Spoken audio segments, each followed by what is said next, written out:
ब्रह्मा एक ऐसे देव जो कि हमारे हिंदू धर्म के 3 सबसे बड़े और महत्वपूर्ण देवी देवताओं में से एक हैं। लेकिन आखिर ऐसा क्या हो गया कि आज के समय में दुनिया में ब्रह्मा जी का पूरे विश्व में केवल एक ही मंदिर है? और क्या यह सच में ब्रह्मा जी को अपनी ही पुत्री शत्रुपा से प्रेम हो गया था? और आखिर क्यों महादेव को ब्रह्मा जी का एक सिर काटना पड़ा? चलिए जानते हैं इसके पीछे का असली सच। तो दोस्तों, जब हम त्रिदेवों की बात करते हैं तो हम नाम इस प्रकार लेते हैं: ब्रह्मा, विष्णु, महेश। सबसे पहले ब्रह्मा जी का नाम आता है, जो की सृष्टि के रचयिता है। भगवान विष्णु संचालक है और महेश्वर यानी कि महादेव विध्वंसक हैं। हमने कई कथाओं में ब्रह्मा जी के बारे में सुना है, लेकिन सबसे बड़ा सवाल यह है कि सभी भगवान के मंदिर होते हैं और जहां देखो मिल जाएंगे, पर भगवान ब्रह्मा जी के मंदिर क्यों नहीं देखे जाते? ईश्वर के विभिन्न रूपों में शैव, वैष्णव, दुर्गा, गणेश और अन्य देवताओं की पूजा बहुत ज्यादा प्रचलन है और जहाँ तक सभी हिंदू करते हैं, लेकिन हमें कभी भी ब्रह्मा जी का मंदिर देखने को नहीं मिलता है। इसका जवाब पुरानी कथाओं में मिलता है कि ऐसा यूं है, लेकिन पुरानी कथाओं में भी कई तरह के सिद्धांत और कहानी को बताया गया है। हम इनमें से एक सबसे ज्यादा माने जाने वाले सिद्धांत के बारे में आज बात करेंगे। हिंदू पौराणिक कथाओं में संपूर्ण सृष्टि की रचनाकार ब्रह्मा को कहा जाता है, जिन्होंने अपने शरीर से देवताओं, राष्ट्रों, मनुष्य और इस धरती पर मौजूद सभी प्राणियों को बनाया है। ऐसा माना जाता है कि ब्रह्मदेव के 4 सर हैं, जिन्हें चारों वेदों के प्रतीक के तौर पर देखा जाता है। जो 4 वेद है, ऋग्वेद, सामवेद, यजुर्वेद और अथर्ववेद। शुरू में ब्रह्मा जी के 5 सिर थे, लेकिन बाद में महादेव ने उनका एक सिर काट दिया था। एक सिद्धांत ये मानता है कि इंसान अक्सर उन्हीं देवी देवताओं की पूजा करते हैं जो आमतौर पर एक योद्धा होते हैं। अगर आप पूरे भारत में देखेंगे तो आपको माता सरस्वती और ब्रह्मा देव के मंदिर ना के बराबर मिलेंगे। शास्त्र के अनुसार कहा जाता है कि ब्रह्मा ने सृष्टि की रचना के दौरान ही एक चौंकाने वाली और बेहद सुंदर महिला को बनाया था। उनकी रचना इतनी सुंदर थी कि वह खुद इसकी सुंदरता से मूर्छित हो गए थे, जिसके बाद ब्रह्मदेव ने उन्हें अपनाने की कोशिश करने लगे थे। ब्रह्मदेव अपने द्वारा उत्पन्न शत्रुपा के प्रति इतना आकर्षित हो गए थे कि ब्रह्मा जी बस शत्रुपा को भी निहारते रहते थे। शत्रुपा ने ब्रह्मदेव की दृष्टि से बचने के लिए चारों दिशाओं में छुपने की हर मुमकिन कोशिश की, किंतु वह असफल रही, क्योंकि ब्रह्मा उन्हें अपने चारों दिशाओं में सिर होने के कारण ढूंढ ही लेते थे।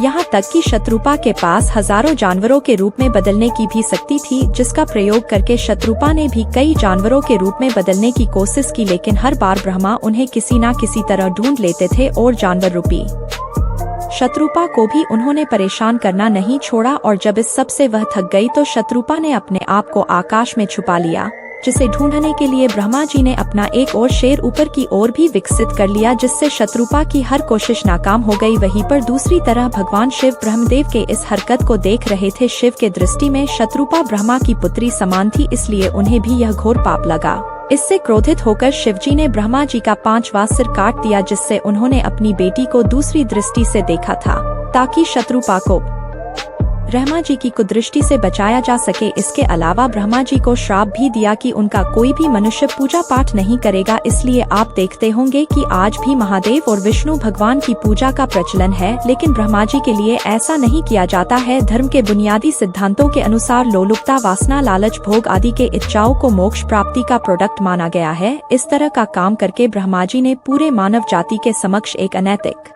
उदाहरण पेश किया था, जिसके कारण उन्हें शाप मिला था। लेकिन वहीं पर एक और कथा काफी प्रचलित है, जिसमें कि कहा जाता है कि महादेव ने ब्रह्मदेव का 5वां सिर झूठ बोलने की वजह से काटा था, जिसकी कथा कुछ इस प्रकार है। एक बार ब्रह्मा जी और विष्णु भगवान के बीच तीनों लोकों में सर्वोच्च, उत्तम और बड़ा कौन है, इसे लेकर बड़ा विवाद खड़ा हो गया। तभी उनके बीच शिव जी का तेज एक स्तंभ के रूप में आया और स्वर्ग से आवाज आई, जो इस तेज या कहे तो अग्नि के स्तंभ, जिसका कोई आरंभ या अंत नहीं है, इसका स्रोत ढूंढ लेगा, वही तीनों लोकों का वास्तविक स्वामी होगा।